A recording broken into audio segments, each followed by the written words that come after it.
It's bonus episode time, baby.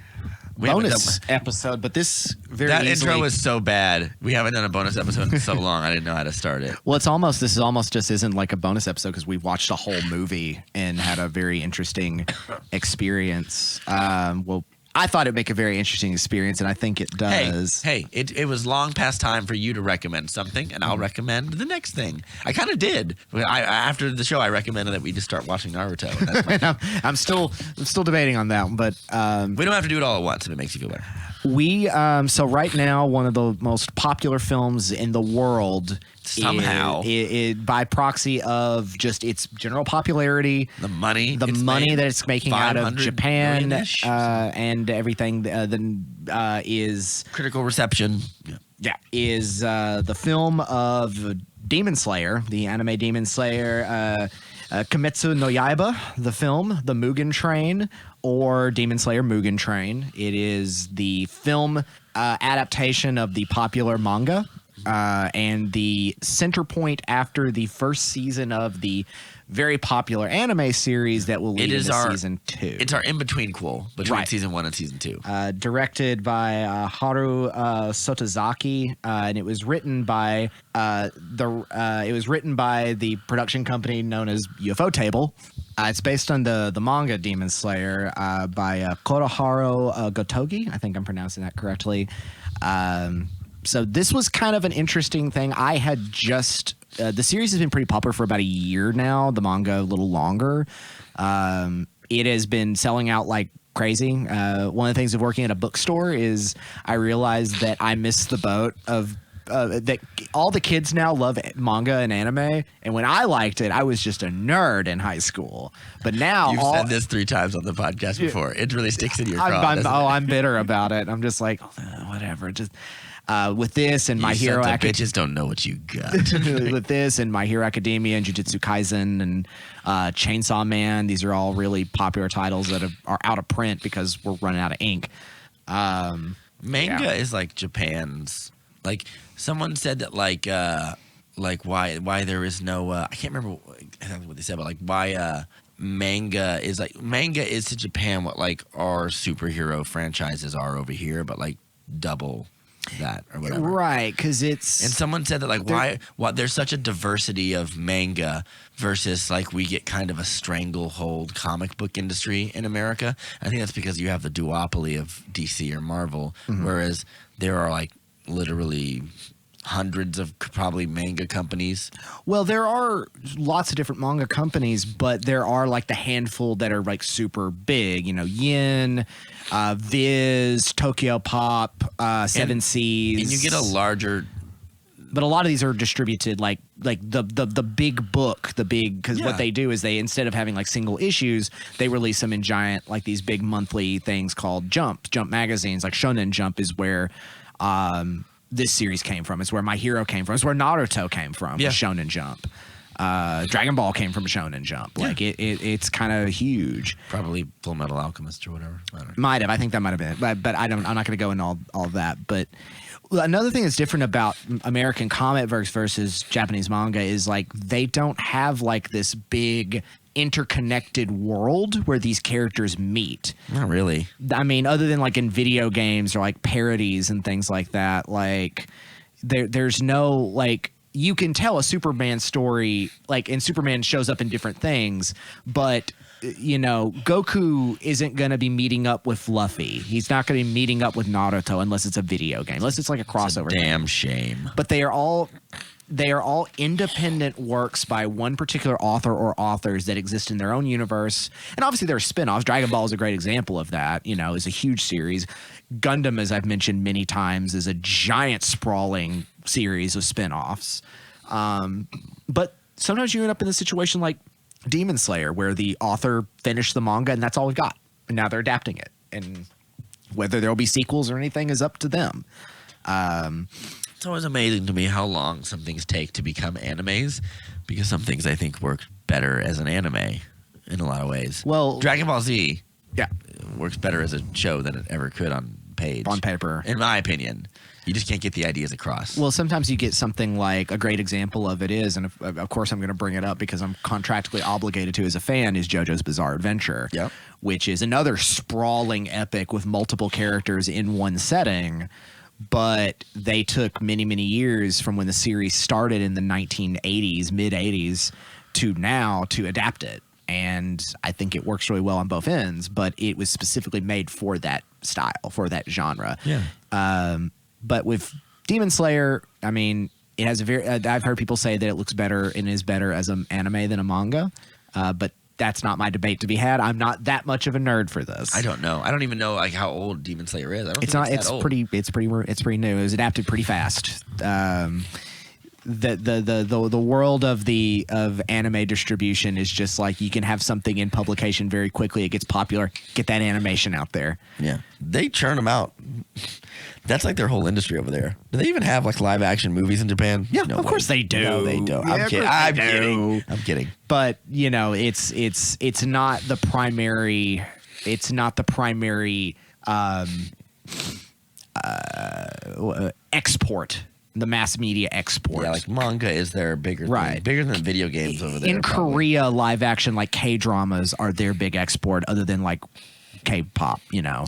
But Japan, video games and things like that are kind of like the big medium they have for a while, and these big production studios know that.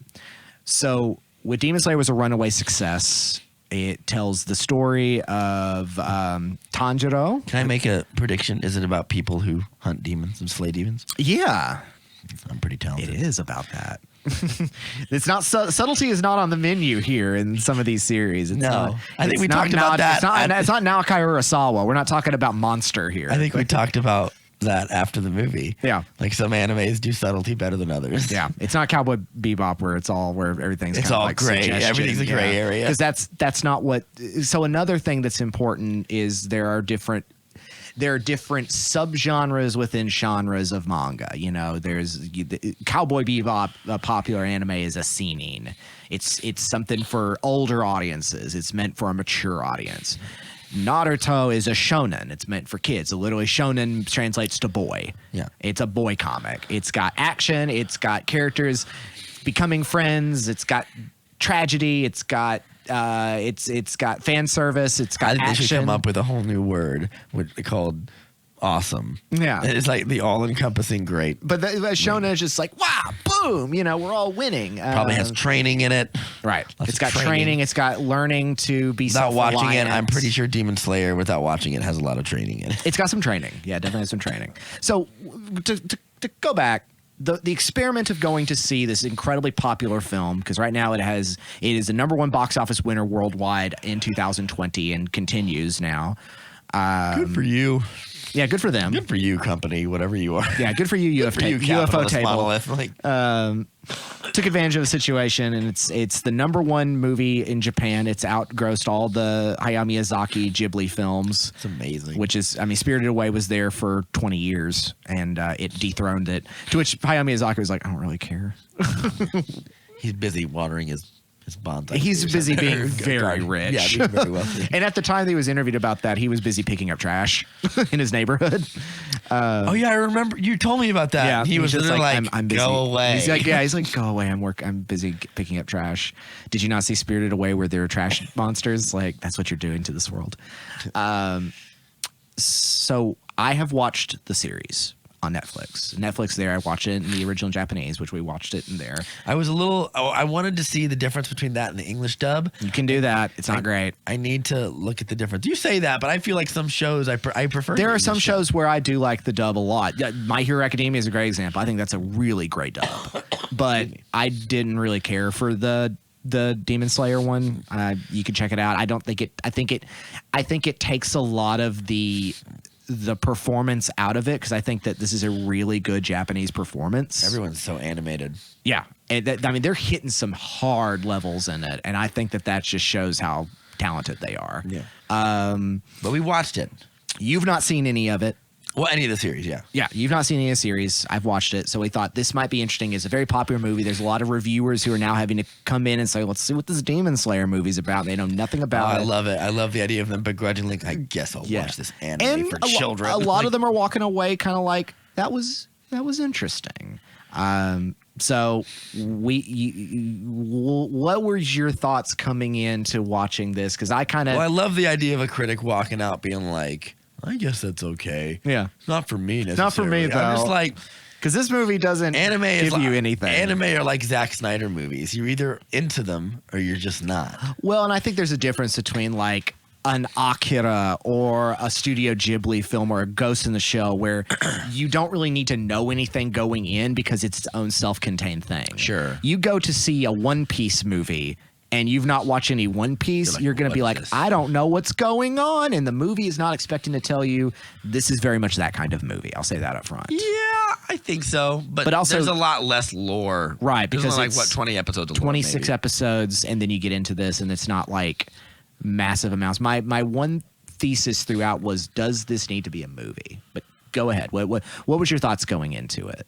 I had no thoughts. That's right. I hadn't You even didn't- heard about it until you're like, let's go watch this. And I'm like, all right, it's your choice. Let's go do it. Okay. It's your pick. I appreciate I you will do going it. along with me on that one. I will humor anything. When that Dungeons and Dragons movie comes out, you're going to humor the fuck out of me. Well, that's going to be a big, not niche thing, you know? Yeah, we'll see. They cast Chris Pine. I'm putting all my faith in him. Anyway, I didn't really have any expectations. I think it's fair to say I am a casual consumer of anime. As I get do. you probably know I'm a little more, more of the, so. Yeah, but like I like a lot of it. I'm kind of like a guy who goes to see Metallica play. I just watched for the hits. If you could skip season Saint Anger, I'll be Yeah, or whatever. But like I like, my Dragon Ball Z's. I like Full Metal Alchemist better than Brotherhood. I said it, people. Come at me right now. I've seen some Gundam stuff, but not nearly as much as I want to. I've seen one of my favorites is Trigun. Trigun's dope. Super underrated. Needs to be brought back, like they did for the Expanse or whatever.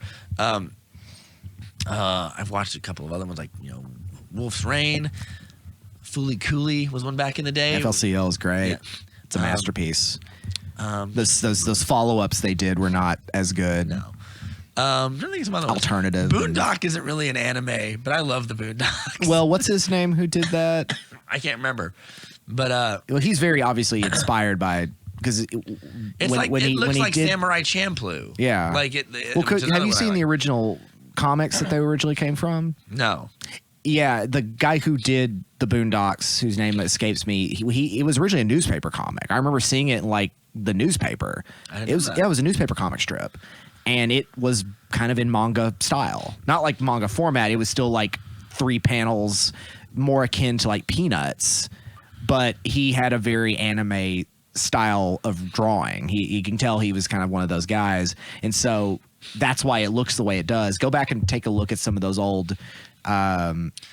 It's way less overly dramatic. Like the Boondocks has like actual samurai fights in it. Yeah. That doesn't happen in the Boondocks. Well, you don't have enough strip. time in a newspaper. strip Well, to also get it's to that. very grounded, Yeah. and it's mostly just about Huey being a little radical and dealing with and dealing with his brother and his neighbors. He's still the voice of reason, but he's a little more bratty. I have a lot of like nostalgia pent up into like being in the 90s and watching Toonami or whatever, like watching Yes, something I think like that's a lot of our generation. I think so too. millennials. Shout out in the comments if that's how you believe. I remember watching like the Ronin Warriors. I Yeah, remember watching sold. like Gundam. I remember watching Dragon Ball Z. Like when the first episodes came, like I remember watching new episodes of Dragon Ball Z. Not this super shit. No, I mean like. Well, I new remember episodes. when they an episode would end and it would be like next week you'll figure out what happened. Or there was a period I remember where it just stopped somewhere in the beginning of the Frieza arc. Because I remember Goku came back and started beating up Raccoon of the Ginyu Force, and then it started the series over again. And I was like, what? And I was like, To give them time to catch up. yeah, to give them time to like redub it all. Because I remember they were like, they're bringing back Dragon Ball Z, and we're going to continue the arc. It's like, all right. I remember Cowboy Bebop, of course, is a big one. I remember that show, The Big O. I watched that one for a little bit. Big O. But I remember because that was probably around the time my anime taste got a little more niche. I started watching stuff like Neon Genesis Evangelion and Guyver. I love Guyver. Fucking Guyver. There's something there for you. Yeah. But that's when my taste started becoming a little more niche, and I started like either not watching things or just watching very particular things. So Naruto is something I never watched. Didn't do Naruto. Didn't do Bleach. Didn't do One Piece. I didn't really start picking up into shonen series until many years later when My Hero came out. And I was like, I really like this. And everyone's like, you should check out Demon Slayer. And I was like, I don't really care about swords and demon slaying. It just reminds me of everything I've seen so far until I saw it. There are, to be fair, that is a ubiquitous sort of perspective in anime. Yeah. Like I was like, I know this story already. And I was like, I guess I didn't because you've seen Rurouni Kenshin, yeah. Bleach. Or Bleach kind of is what Inuyasha. Yeah, Bleach kind of gave me the feeling. I was like, is this kind of like Bleach where they're like killing demons or ghosts or whatever? It's not. This is way more grounded. Even in its mysticism, it's still a little more grounded. But let's get into it. Okay. So we open pretty immediately with our primary leads. It's not only we open because we were like a minute. That's right. We were late. We open in the garden with a blind man talking about Demon Slayers. Talk about Demon Slayers. He is the head of the Demon Slayer Corps. I don't recall his name at the moment. I'm not going to recall many of the Demon Slayer the side characters that much because thankfully a lot of them are not in this. We're just going to focus on the film in general. Yeah. What we know, what we do. So going in, here's what we get. We get a group of young people hopping on a train. It's the Mugen train from Tokyo to wherever it's going. And then Mugen means infinity. It's the infinity train. That's what it translates. And it is Tanjiro, who is a good boy, a good young man. Inosuke, who has a pig head. Who has a boar head. Zenitsu, who's a blonde, cowardly boy. And not until later do we realize that Tanjiro has his sister in his backpack. Yeah, if you don't follow the anime, that just happens. Yeah, that's why I was very curious. So I knew you kind of told me about that, so I kind of expected it to happen at some point. But if I had not known, I would have been like, "Who is this, and what's going on here? Why is she so tiny?" Yeah, like she is a demon. But she's a good demon. She's a demon that has been sworn off killing humans. So she has been essentially kind of like co-opted in the demon slaying corps. Like, you're going to prove your worth, but you can never eat people. Demons in this world are former humans who have been turned into monstrous vampire super beings that become more powerful with more humans they eat. This is the 1920s. This is turn of the century Japan. They are all people from like rural areas. So like, and it's one of those where everybody else just looks like a background character until you see a main character and they look completely they're all dressed wild. In black, navy blue, or brown. And they all have bowler hats and just dots on their eyes. And everyone else all is pale skin with black hyper hair. expressive. Because they are there to meet a very expressive person who is one Rangoku, Rangoku, who is a member of the Hashira. The Hashira, thank you. Not the Hashira. I was paying attention. The Hashira are like the elite of the elite. Each one of them has a different elemental power that's connected to them. Obviously, because this comes from Japanese culture, so it comes from that elemental mysticism and Shinto beliefs and things like that. So he is a fire, and you can tell this immediately. His character design literally looks like he's on fire. Yeah, his hair's wild. He's got crazy eyebrows. When you first meet him, he's literally just going delicious. He's eating over and over again. He's eating a bowl of things, and he's very excited. He's always a big smile on his face. After each bite, he just goes delicious. And I'm sure that's funnier. You know, it's unique because this is where we're clashing of cultural familiarities in terms of things. So I don't know if it's so much cultural as if it's just anime tropes. Yeah. But we'll get to that. We'll get to that. I have some comments on that. Just like, they're not even necessarily good or bad, but just like, I just noticed they happen a lot. And so they're there to hunt for a demon that has been slaying on people on this train, which comes as a surprise to our trio of heroes. Yeah. They're like, wait, that's what we're doing? And they take out a couple of demons and everything. We get to see how badass Rengoku is because he ain't nobody to mess with. He's pretty intense. He seems like a pretty, mostly, I won't say chill because he's really hyper and like just really kind of yes, I'm doing great. I'm doing awesome. He's got a big old grin on his face. He's really likable immediately. I remember being like, I like this guy. But they are all being tricked by was it the Inu? They never actually give his name. It's the Inu, the demon. I can't remember. But it is a flamboyant member of the 12. Man, the upper rank demons. yes, they don't really talk about this in the movie, but Inmu is this kind of.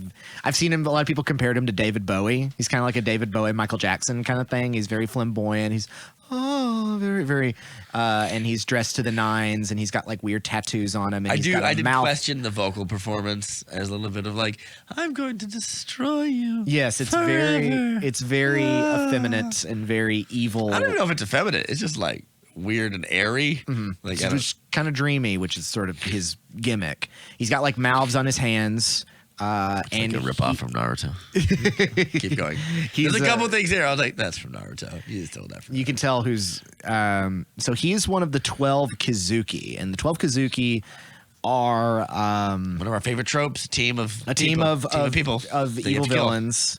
And he works for a bad guy who is his lord. We meet him in the series, and he's kind of like living as a family man. Got to remember his name. Sorry. But he's the guy that's ordering around all these elite demons. He's the chief bad guy. Yeah. He's our chief villain.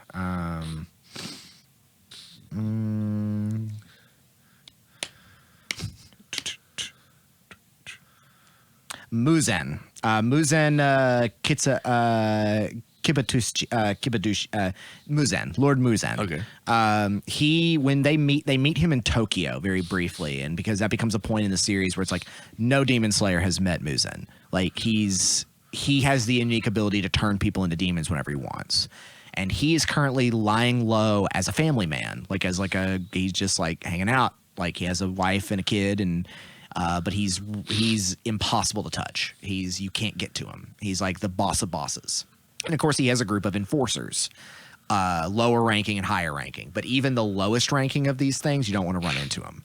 There's a flashback very briefly in the movie to this spidery looking guy that Tanjiro remembers fighting.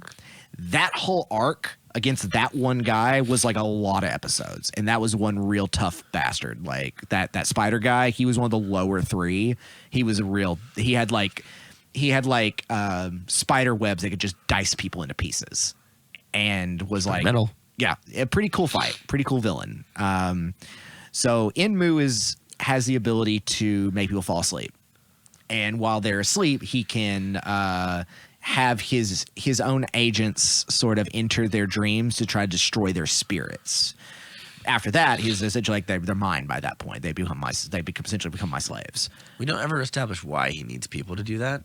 No, it just kind of has a Pied Piper sort of thing. It just further emphasizes his villainy. Because that implies that without people to do it for you, your power is kind of worthless. But I think it's also he's just a sadist. Like he's just like, of course he's gonna make children do it because he's like, if you guys do what I tell you, I'm gonna make you have nice dreams. If not, I'm gonna make you a bad dream. Because he mentioned he's like, I love suffering. He's a bad guy. He's an evil demon. He loves bad things, and so he's like, I like suffering. So he makes our heroes fall asleep, and each of them has little dream sequences. Some of them more plot, or some of them more characterly important than others. Some of them more fitting for a movie than others, and most particularly that's Tanjiro, because there's not many characters in this movie have an arc like that starts and ends. Tanjiro gets one. This is a really good for our hero. Because the movie doesn't tell you anything with what's happened so far. But I think even when you don't know anything, you can infer. Yeah. Like, could you kind of pick that up from his dreams? Like, yeah, like he's alone, and when we see his, it's pretty. It's standard it's anime not, It's stuff. not cliche, but to say necessarily, but it's not necessarily cliche. But like when the demon sends you into the dream, it's your wildest desire, but the desire is faulty and flawed. So you don't actually want to. You shouldn't want to stay there. It's the Alan Moore. What happened to the Man of Tomorrow? Yeah. When the thing gets latched onto Superman, and he has a dream of what he always wanted his life to be. Yep. It's like kind of like that, except for like Inosuke, where he just kind of walks around and everyone treats him. I mean, that is probably what he wants it to be, but like, Yeah. it seems to be less consequential. One of the things I kind of wish they did in this movie, where it's not, well, I'll talk about it later though.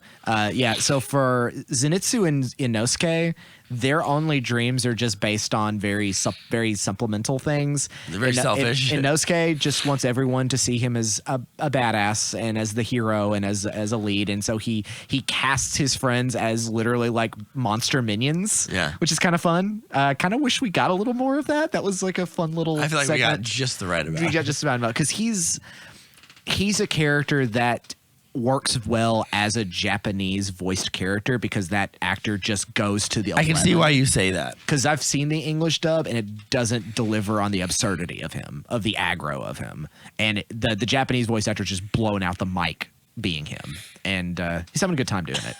Zenitsu just wants to be with Nezuko because his whole thing is he likes girls. And Nezuko is the demon sister. Yes, Nezuko. That's the first time you actually see her in the movie is in Zenitsu's dream.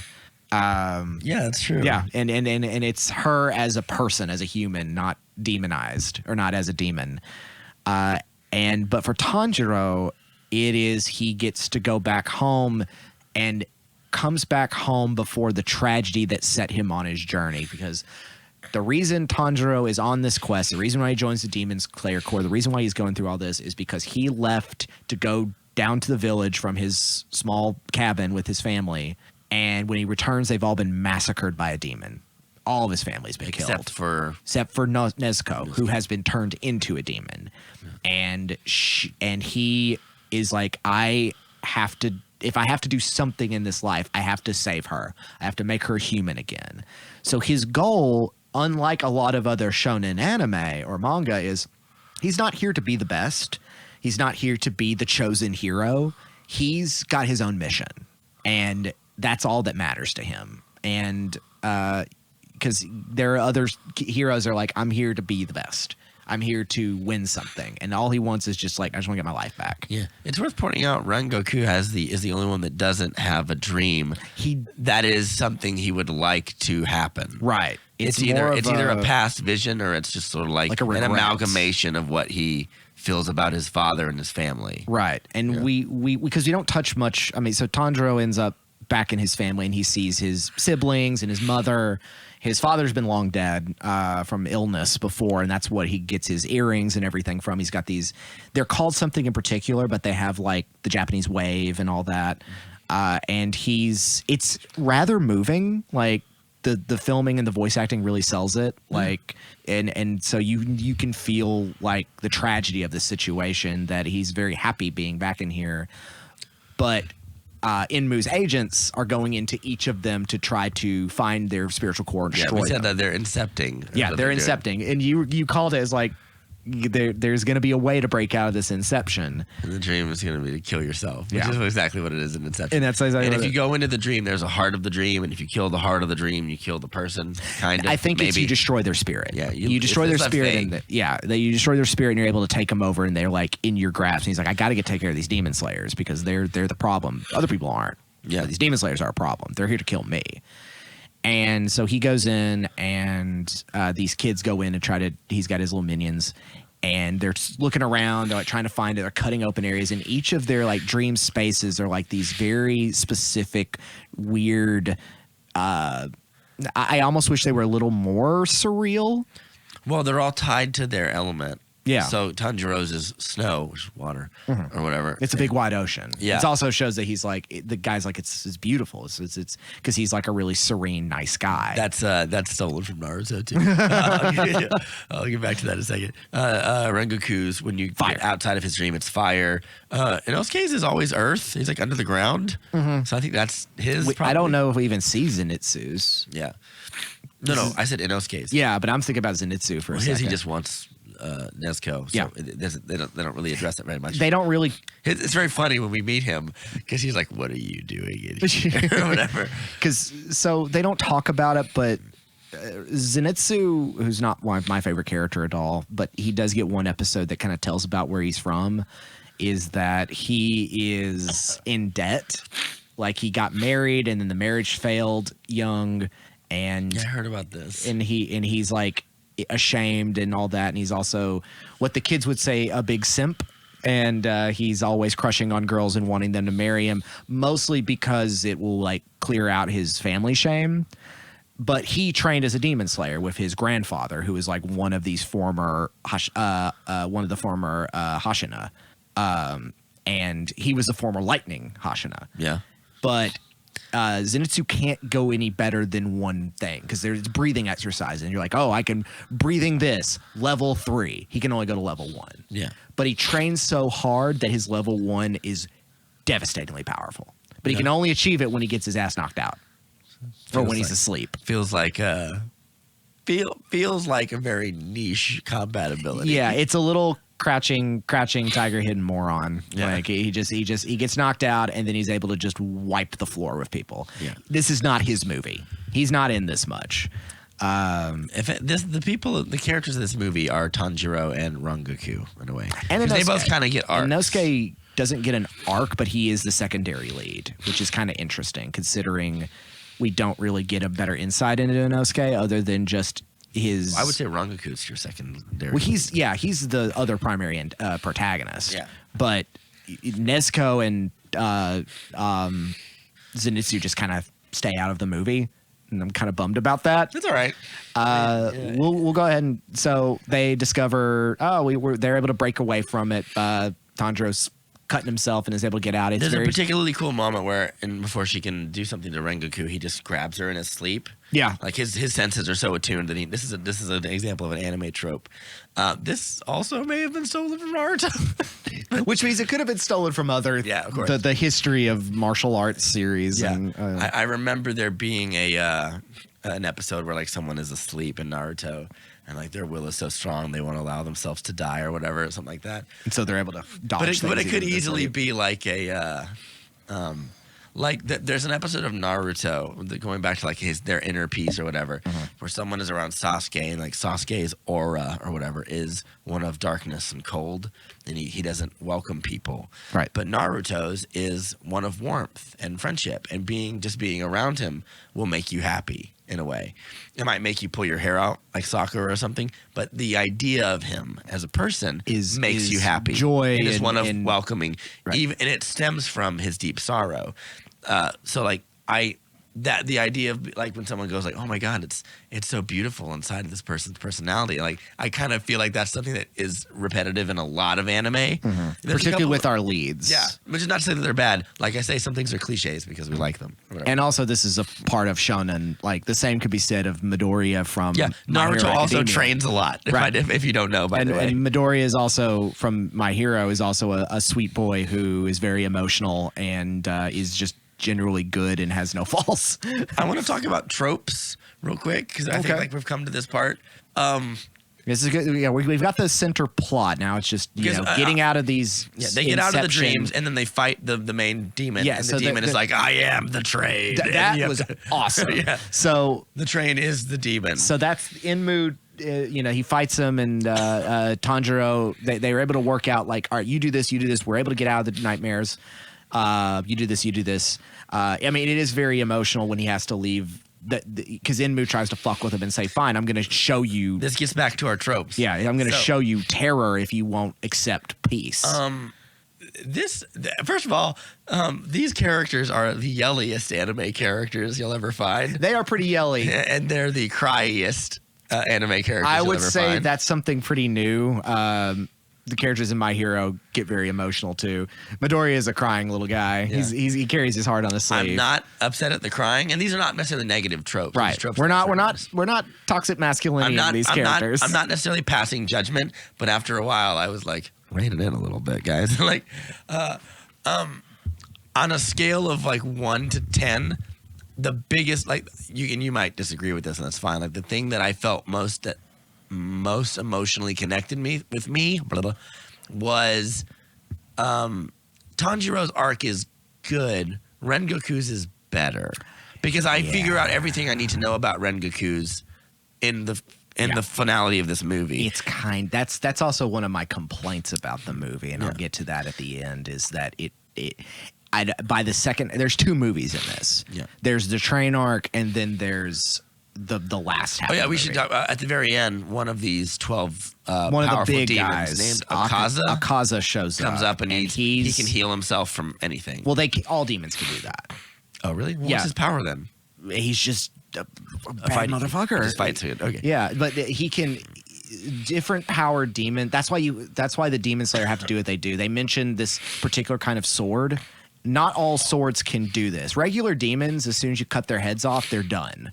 But these Kizuki, these tough guys, you need more. That's why it's like, oh, when Tanjiro is able to like get past the sleeping ability and is able to cut Inmu's head off, you're like, wait, this isn't over. This can't be over because there's got to be more to it. And that's when he's like, I am the train. And it's like, his spinal cord is inside the front of the train, which is some cool body horror Which is stuff. the head of the train. Like, Yeah. I predicted it. Like I said, it was dope. I looked at it and I was like, it's gonna be the front of the train. But I still was like, I had a big grin on my face. Yeah, it's I was like, fine. that's fine. I don't have a problem with it. But it was also them trying to figure out the patterns of how to get in there and do it, especially with this powerful creature. But eventually they defeat him. They cut his head off, and has a way too long breakdown of like, oh, I was so powerful and everything. Yeah, it takes like 5 minutes too long. Yeah, for him to Finally die. show like his regrets as a demon, because that's one thing this series does is it gives you a little bit of inner life of these people, what happened to them, why have they become corrupted, and some of their stories are a lot more tragic than others. Inmu's is not particularly. He's just an asshole, and we're fine with him dying. But then you get the second arc, which is Rengoku's like, all right, guys, we won. He fights Akaza, and But there's a big emphasis on breathing in this show. that's the gimmick of it. That if you can breathe, you can heal yourself very well. Well, breathing also allows you to Live. Well, yes, it also allows you to live. This has a very kind of chi-focused sort of thing. There's not magic abilities. They're not even using... Aren't there? Those well, swords they are pretty magic. magical. Like, But what the series is getting at is like when Tanjiro's sword does the beautiful thing it does and is able to do water, and Rengoku does fire, that's not actual fire or water. It is just the representation of their energy. yeah. So those are not actually like, Rengoku can't set someone on fire, but his energy comes from fire. And so like when he does like second breath, it reveals itself as fire, but all he's doing is slicing someone. Same with Tanjiro. But there's a point where Tanjiro does that and a water dragon comes out, and it's really cool. That's pretty cool.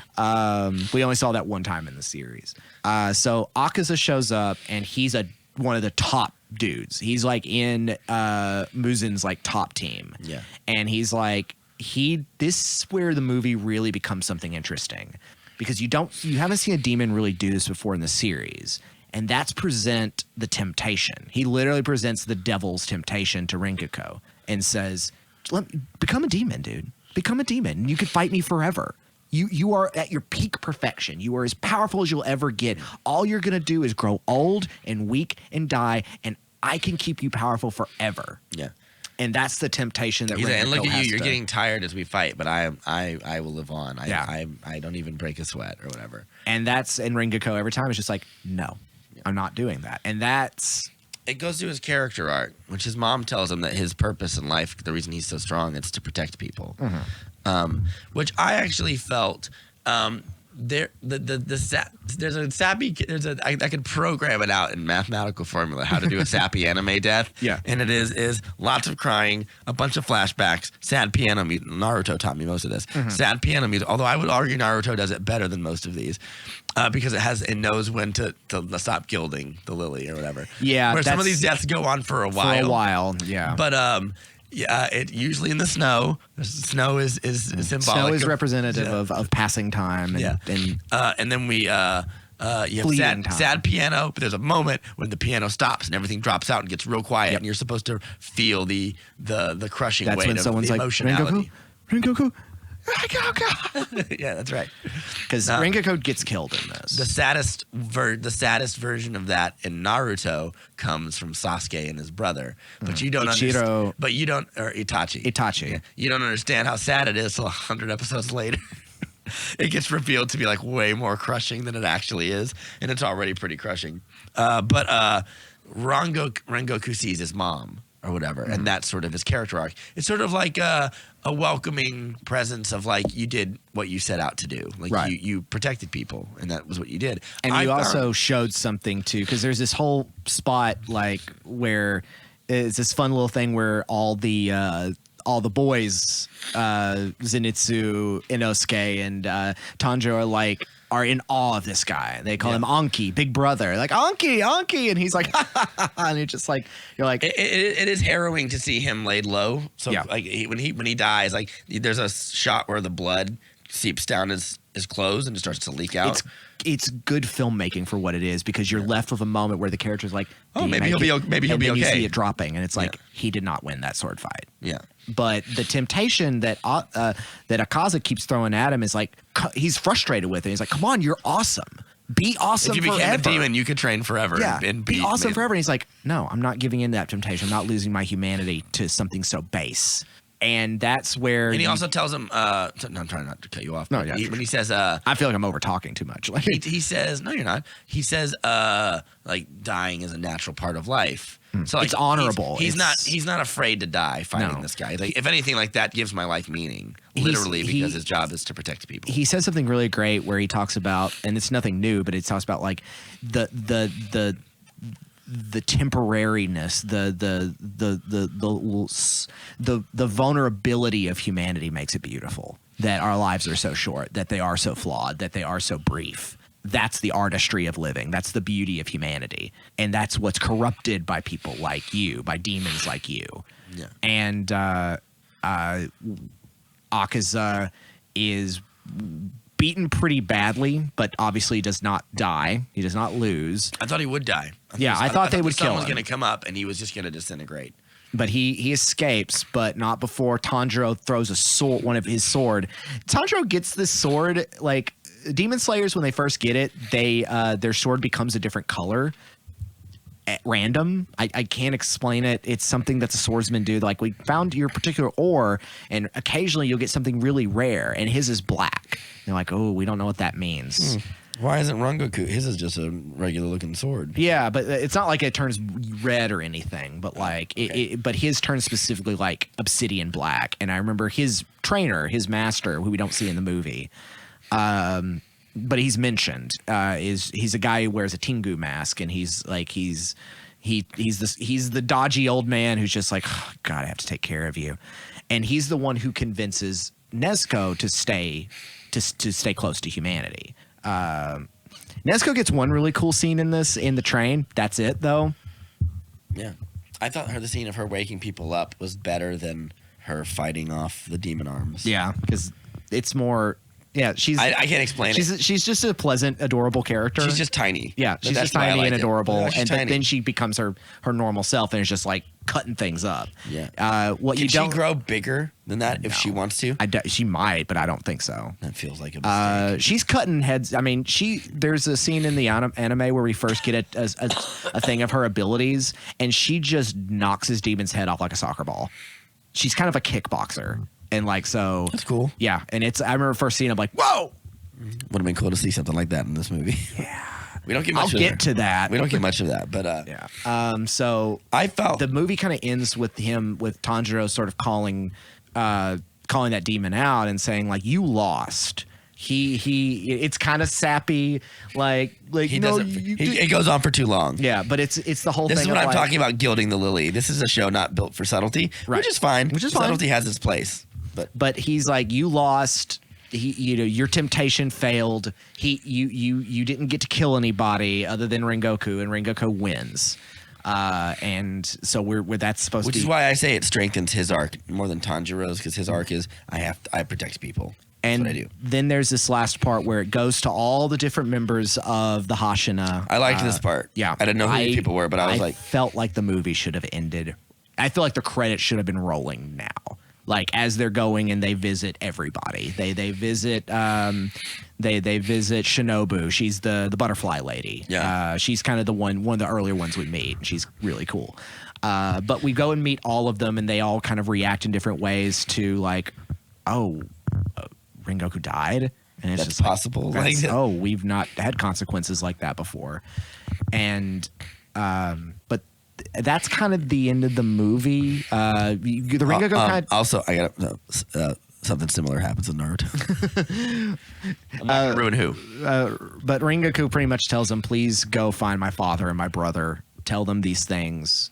Go to the house of go to my family's house. Oh yeah, I forgot about his dad. And His dad isn't impressed by. His dad used to be like one of the Flame Hashina, and doesn't care anymore. He's become like apathetic and nihilistic, and has clearly been broken in some way. I'm sure there's going to be an arc of some sort. That is like the second part of the manga after that, and the movie kind of ends there. The movie should have ended, in my opinion, when you get to the leader of the demon Slayer Corps, and he's like, "I'll be joining you soon," because he knows he knows he's dying or whatever. And then he just like the movie ends with like Inosuke like whacking him on the head or whatever, telling him to stop or whatever, to stop crying or whatever. Yeah, it just kind of fades to black with like sequences of Rengoku, and then you're kind of like, well, who was this movie for? Or actually, if you really wanted to put a pin in it nicely in a way that is just the right amount of subtle, you take that monologue from his mom and you put it at the end. Yeah. Like, so when he dies and sees his mom, the last thing you see is like, your job is to protect people, and that's your strength, and then it ends. So this ending, that's the movie. It's an ending. It works better as a several episodes of anime as a movie, but as a standalone movie, I was like, I get it. I think I get what this is. Yeah, I thought that everything up into that very ending was a movie and was worthy of being a movie. Because when you watch things like this, you're like, unlike something like I mentioned before, like a Miyazaki film, like a Studio Ghibli film, or Akira or something like that. I mean, Akira was adapted from a manga. Yes. But the director put it all into a single film, and so you don't need to know anything coming in. The movie's telling you. Yeah. With this, it's made for the people who've seen the show, but not as bad as other things I've seen. Like, it's not like watching the 12th Pokemon movie. You know, I don't know what any of this means. But like, yeah, but this, you're like, okay, because that was my question the whole time, was like, does this work as a standalone movie? I kind of feel like that's irrelevant. Well, it is irrelevant, but when you're the #1 box office film of the year, that's when you see the criticism for that coming in, saying, are you a movie or are you like an OVA that happens to have been in theaters? Because one thing that came to my mind was movie language. Movies work a certain way. The end of a arc of a TV series ends like this movie. It's not how a movie ends. Sure. A movie ends with them continuing the journey, where we see them heading to Rengoku's house. That's how you end the movie. We need a continuation. We need we need a coda, a closure, and there isn't that. And I remember that rubbed me really weird in a wrong way. I was like, everything was going really, really well, and it just kind of ends. Yeah. And I'm okay that it ends on tragedy. Like, that's kind of the point. The characters need to know the stakes. And also know what this is. It's an anime movie based on a popular shonen series, so it's going to be that. What do you? I mean, you've already told me a little bit, but I think we both kind of agree. I feel like the ending is. Ooh, I saw that one. Excuse me. I feel like the ending is mostly like, I feel like it's fine. I feel like putting the mom thing at the end puts a button on it and ends it. Because if we're talking about movies end. Even if it ends open-ended, like Two Towers end with them walking to Mordor. But it ends. Empire Strikes Back ends with them being like, Han's gone. We're at our lowest, but the journey continues. Yeah. But this is a different kind of open ending because there is no open. It just closes. Yeah. And it closes with, I mean, Rengoku's corpse is still there. They're all still bawling, like all still sad on the side of where the train wreck is, and the credits start rolling, and you're just kind of like, it needed a better focus, so I understood from the beginning. This is Rengoku's movie. Tanjiro is the lead, yes, but Rengoku has the full arc, and that's because they condensed it in this one thing. Like in the manga, that's a big moment. Like that's when it's like, oh, Rengoku, he's like this really. That was coming. I knew it was coming. Yeah. Oh, okay. I didn't know that. I've not read the manga, but it was spoiled for me, and I was like, "Oh, okay, that's going to happen." But I was like, "Oh, if you were just watching it all the way through without it being a movie, this is like a big moment of the stakes being raised because somebody very powerful and somebody very young and connected to the characters dies.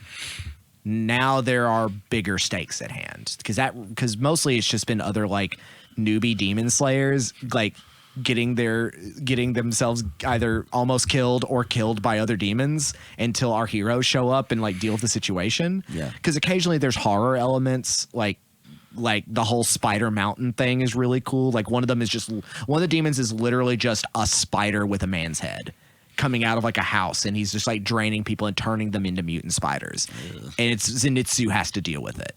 And mostly he's just kind of like Zenitsu's freaking out and like crying and everything. He's like, what's your problem, kid? Like just die like dignity. And eventually, of course, he gets his ass whooped. But so I mean, one of the things I wish that, because I know they had to adapt it directly from the manga, I wanted there to be more cinematic moments, and I wanted there to be more focuses on the characters. One thing is like with Inosuke, if I didn't tell you and you didn't know anymore, you'd think he always had a boar head. You think he's a monster. You think he was it's a mask that he wears. It's a mask. And we see him without the mask in the series. He's a blue-haired young man. Like, he's a human. But if you didn't know that, you would watch this and be like, that's a pig man. Yeah, that's a pig man. A boar man. Is that a demon? Or is that a monster I don't know? But you need a scene where you reveal that. Like we know that already if you're like a fan of the series, but that's a moment of like, make that part of his character. Show that in the dream sequence. Yeah. That's a failing, I feel like. That doesn't really do the narrative right if you're doing a motion picture. That's film language. I'm probably gonna just like watch this like when season 2 comes out and like go watch it goes by pretty fast. That's why I was able to get it done and in be a like week. And then like judge it based on like that. Mm-hmm. But I feel like as a movie it is fine, but I know it will just be enhanced by all this additional material that I know is there. Pretty much. Yeah, I still, even with the enhanced material I knew going in, just knowing the plot already, I still was more, I think I was more judging it on how does it fare as a movie. Yeah. And I was like, up until the very end, I think it does until the very end. And I'm like, it needed a better coda. It needed a better continuation. We needed to see our characters continue their journey. I feel like you could have had that if we had less of Tanjiro with his family being like, what is this? But I think that's kind of a big movie thing in it. That's something that works well in the movie. Just a little bit. You could have trimmed it a little bit because the pacing is kind of weird because you get mostly train arc, then the Akaza Rengoku fight. Yeah, and it does feel very tagged on. Like when we beat the train, I thought for sure like the movie's gonna end now. Yeah, but then they bring that in, and it is really cool. It's a good fight. Yeah, I was kind of glad they didn't because I like this movie's too short. I don't like it. Yeah, like they did that. And they're like, oh, it's a little pick me up. So maybe it had the reverse effect for me that it did for you. And I wish that we've got more Nezuko. Like, just because I really like that character, and I think that you could have done interesting things with her. You got to do a little bit of that because she's the only one that didn't fall asleep because she's not human. But she's such a key character in the series that her getting sidelined literally out of the end of the movie is kind of weird. Yeah. Like, she's kind of a chief character, though she's not seen much. She's mostly on Tanjiro's back, but when she comes out, she kicks ass. She's meant to be like the last ditch effort. She's the trump card. Does she ever talk? No, she talks occasionally in flashbacks, and she does in that sequence where she's like thinking outside, but mostly she's just like she just makes cute mouth sounds because she's got a bamboo thing in her mouth to keep her teeth from eating people. Is that what that's for? Yeah. Oh, okay. It's to keep her teeth in line, like to make sure people don't see her demon teeth, and also to kind of keep her feralness at bay, because she has to sleep. So she doesn't drink blood. So in order for her to regain her abilities as a demon, she sleeps. So she just sleeps all the time. But then when she wakes up, she's powerful. But she also loses power really fast, which kind of makes her the reverse of Zenitsu, who has to sleep to become powerful. Yeah. I'm okay that Zenitsu didn't get much of an arc because there's not much you can do with this character. I don't really like him. Those kind of characters are gimmicks. He's very gimmicky considering he's part of this very dynamic crew.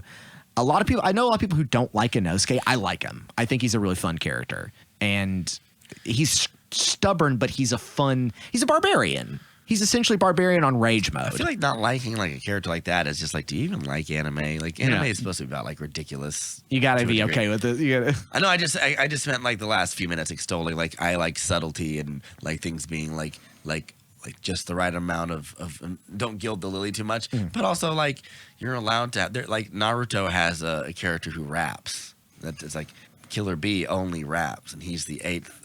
He's the eighth fucking Hokage. No. What's the name of the fucking tailed beasts? What are they called? Of the There's 9 tailed beasts. The most powerful of which is, Kitsune? No. The most powerful one is the 9-tailed fox, but the next one is the 8 tails, which is like a big octopus creature, and they live inside of a person that they are chained to. Which is Naruto is the Naruto fox. is the fox one, Right. but he doesn't know there's other ones till like Shippuden. Right. And he meets the 8 tails, and his name's Killer B, and he's the youngest brother of the Raikage, who is the leader of the Land of Lightning, who is a badass, by the way. And when you meet him, he's very disarming, but he's like because he wants to rhyme and rap really well. And they got like I assume it's a black actor. It sounds like a black actor in the dub. Yeah. And whenever he communicates with Naruto, he raps and gives him a fist bump. That's an outlandish kind of character. But it's so he wears specific. Sunglasses all the time. It's so specific, but not, it's fun. Yeah. Yeah. And when he turns into like when he turns into a giant octopus bull creature, it's an octopus with arms and a bull head. Cool. Like, it's fucking crazy monsters and shit. But when he turns into that and like he gets like really dangerously powerful, and it's sort of like he wears his what should be like for Naruto was a horrible debilitating curse that ostracized him from society, and this guy just wears it like armor, like he loves himself. Like that would be an outlandish character. But like in an anime, that's it works. what it's here for. Yeah. So a character like Inosuke is pretty standard level comparatively. Again, like, I still would have liked to have seen. He's like Krillin or something. I don't know. Like he's kind of a lovable goofball. He's a lovable goofball, but Krillin, like Krillin's not a good example of that. But Krillin's a good guy. He's almost like he's like the Piccolo of it, but he's not a goofball. Piccolo's not a goofball. Yeah. Piccolo's definitely not a goofball. But I thought that this would make a really interesting kind of thing. It's a very popular movie right now, thanks to COVID and just thanks to its own merits, thanks to its own popularity. It seems to have tapped into something. It's a sleeper hit. It came out of nowhere and just dominated. Yeah. Which I hope that like I hope that it leads to them like having better production value. Like a couple of visual things that took me out of it. That I don't like the way like this is just design. This is not for everybody, and it doesn't. Because I think one of the things that made this series popular is this art design and everything. I don't like the water and the weird CGI quality to the water. Interesting. I'm like, it's so real. It looks completely it's disjointed from its current environment. Same thing about like the design of like the tears when they cry are these big globs. Yeah, it's very Miyazaki. That's a big globulous tears. But then the other version of that in anime is just like just a stream. Just like a rectangular stream. They haven't perfected tier technology yet, right? In anime or whatever. Unless it's like some high art kind of thing, or it's just aesthetic. It's just its own style. Yeah. Like little things like that. Like I am a little snobbish when it comes to style. Like even with comic books, like I like 3 kinds of stylization, whereas you're much more. You like a big broad. Pool. I like stuff to be kind of wild. Like I will say, it is a little more exaggerated because they had a bigger budget with the movie. But in the series, when Tanjiro does that and it shows that kind of wavy, because it's based on that painting that I did, the big tsunami wave. Yeah, it's a little more 2D and a little more painted. Yeah. And it looks really cool, and I think and that's very specific and unique. And they just kind of amped it up for the movie, which is like, hey, good, that's a movie. You do that. Well, if they're making this much money, I don't know how much money they spent making this, but it was nowhere near. Oh yeah, they made back I mean, it's going to rush the second production. They're going to get the second season out fast. More money to like play around with more cool stuff. I actually didn't mind the fiery swords or the water swords or any of that stuff. Like when they're using their powers or whatever. Like, and I thought it was cool and dynamic and like these big pops of color. It reminds me of like a comic book. I mean, which a manga is a comic book, right? But like, I mean, I imagine that's probably black and white. Yeah, it's black and white in the manga. But reading it here, I was like, oh, these really cool pops of colors and stuff. Another anime trope that it does. This is an anime trope that I like. Is it repeats the move 3 times. So you go. Usually just from a different angle each time. Yeah, to show what happens. Kata. Yeah. They do that in Naruto too. Yeah. I'm not saying I mean, that's something they do in everything. That's every anime. Yeah. They do it in Dragon Ball Z. I don't too. know how many times I've seen Yusuke Urameshi just like jump up in the air with his spirit gun, one angle, spirit gun, and blows some evil ghost away. Yeah, fair enough. But yeah, I had a good time with it. It made me want to check out the anime, at least in passing. And I mean, it's a short bite thing. You know, this is going to be a series that's going to be pretty short in general. They're probably going to keep it going because they're like, we made so much money. Yeah. Well, it's an interesting thing because, you know, the manga's been over for a bit. Not a lot of series are like that. You know, Dragon Ball Super, I guess, still going on. I know Naruto ended, but they're doing Boruto, second generation stuff. I'm okay with My Hero is still active right now. It's definitely far from being over. Yeah, I'm okay with people continuing something if people like it. Like, and if the creator's like, okay, yeah, I'll come on board and write They more might stuff. go ahead and continue it. Like, I don't see any downside for it. Your manga is not going to disappear off your shelf. No, unless people are buying it, which they are. Well, thank you for joining me in that little bonus scenario. We're gonna do Naruto like in a few weeks, right? You're gonna watch the first season or two work of Naruto. Something out. I'll bite the bullet and try something out. I always talk anime to you, so I'm narrowing my eyes at him. yeah, in a very. It's on Hulu if you have Hulu or whatever. Anyway, well, that was our bonus episode. Come back next week and we'll probably talk probably Army of the Dead or something. We'll talk by then, and we'll go from there. All right. Bye bye, guys. Thank you guys. Take it easy.